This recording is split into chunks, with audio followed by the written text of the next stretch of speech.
Nous avons aujourd'hui, avec ce sommet, vous l'avez dit, non seulement été l'un des sommets les plus longs de l'histoire, peut-être le plus long, mais surtout et avant toute chose, un sommet dont les conclusions sont véritablement historiques. Nous avons mis en place une capacité d'emprunter en commun, de mettre en place un plan de relance solidaire pour la première fois. L'objectif que nous nous étions fixé, d'une enveloppe de 750 milliards d'euros au total, a fini par obtenir l'accord de tous, avec, Madame la Chancelière, elle a rappelé, en effet, une enveloppe pour les subventions qui a été finalement de 390 milliards d'euros, mais ce qui est une enveloppe conséquente, qui permettra d'ailleurs pour chacun des pays de financer une part non négligeable des plans nationaux.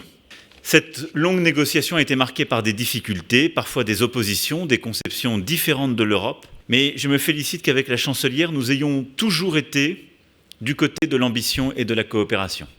Quand l'Allemagne et la France se mettent ensemble, elles ne peuvent pas tout, mais si elles ne se mettent pas ensemble, rien n'est possible. Le plan de relance fondé sur cette solidarité européenne, c'est un changement historique de notre Europe et de notre zone euro.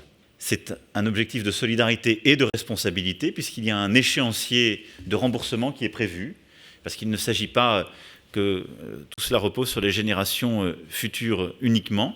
Et donc, c'est une volonté d'investir ensemble. C'est ce qui nous permettra de faire face aux défis sociaux, économiques, mais aussi écologiques de notre Europe.